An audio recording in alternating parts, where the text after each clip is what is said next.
En voyant le sujet qui précède, on se pose de sérieuses questions. Regardez plutôt celui qui suit. Cette fois, c'est carrément Kafka, un horticulteur bio installé dans l'Ain, diffusait gentiment ses conseils pour éviter aux agriculteurs d'utiliser les produits toxiques. Mais voilà, un article subrepticement inséré dans un projet de loi interdit toute publicité pour le purin d'ortie ou autre recette de grand-mère. Son livre vient même d'être saisi dans les locaux de son éditeur.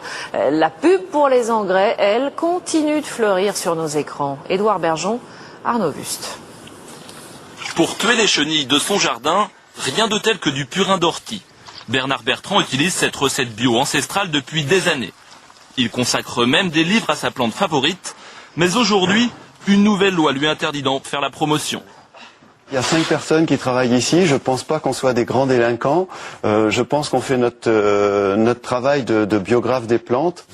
La loi dit que pour promouvoir ou commercialiser comme pesticide du purin d'ortie, il faut passer par une homologation des services de l'État. Les produits phytopharmaceutiques, qu'ils soient d'origine naturelle ou d'origine synthétique, doivent, lorsqu'ils sont commercialisés, répondre à un minimum d'évaluation.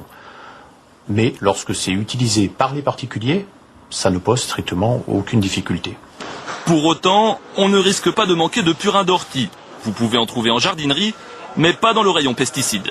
Nous, on le vend parce qu'en fait, on le vend sous la forme d'engrais et non pas sous la forme d'un produit de type phytosanitaire.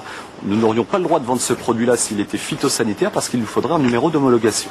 De leur côté, les habitués de l'ortie n'ont aucune intention de renoncer à une plante à laquelle ils ne trouvent que des bienfaits. Il faut qu'on nous prouve le contraire, il faut qu'on nous prouve qu'il y a un problème dans le purin d'ortie.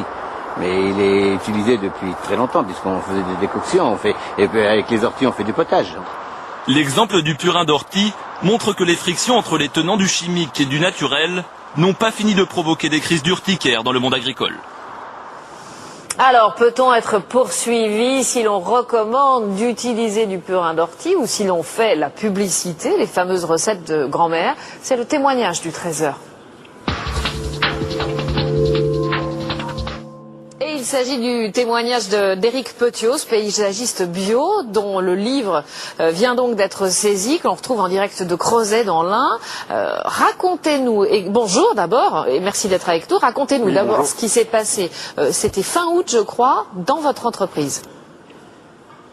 Oui, j'ai reçu un fax de la SRPV DRAF m'annonçant que j'avais été tiré au sort dans les pages jaunes en tant qu'entrepreneur paysagiste. SRPV, c'est les fraudes. Ce sont les fraudes. C'est le service de protection des végétaux. Voilà. Service de protection des végétaux. Ça n'a rien à voir avec la protection, avec les fraudes. Oui.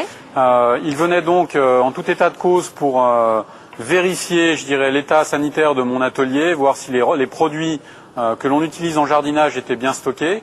Je dirais, partant de ce postulat, je ne me faisais aucun souci parce que je n'ai que des produits biologiques. Mais apparemment, ils n'étaient pas venus pour ça, et ils étaient venus en plus, ça c'était la couche sur millefeuille, avec le service de répression des fraudes, et je n'étais pas du tout au courant. Alors, qu'est-ce qui s'est passé à ce moment-là ?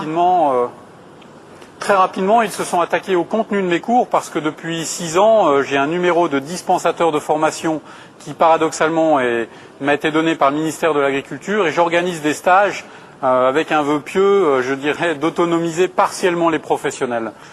Et donc on s'est attaqué, je dirais, directement au contenu, à la substance de mes cours par écrit, et on m'a très très vite apposé des allégations verbales du style « je n'ai plus le droit de dire verbalement et par écrit qu'une plante est insecticide, fongicide, je n'ai plus le droit d'aller sur le terrain pour montrer ce qu'est une infusion, une décoction pour soigner les plantes ». Mais c'est incroyable ça, vous avez modifié vos cours? C'est ce que ça veut dire par exemple pour vos formations pour les agriculteurs? Alors effectivement, j'ai modifié en grande urgence un cours que je n'ai jamais organisé, donc j'ai annulé et modifié un cours que je n'ai jamais organisé, le cours pour les viticulteurs que j'organise depuis pas mal de temps en Suisse. Là-bas, ils ont 30 km d'avance, si je puis dire.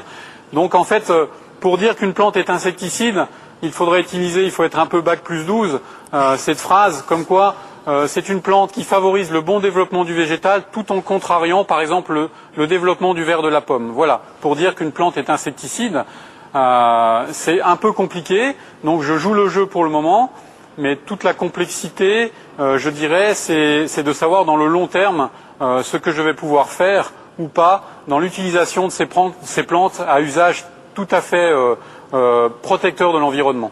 Bon, Éric Petiot, merci en tout cas d'avoir été l'invité du Trésor. On vous souhaite bon courage pour la révision de vos cours. Et il va falloir que vos élèves soient effectivement très attentifs pour comprendre les circonvolutions verbales auxquelles on vous oblige.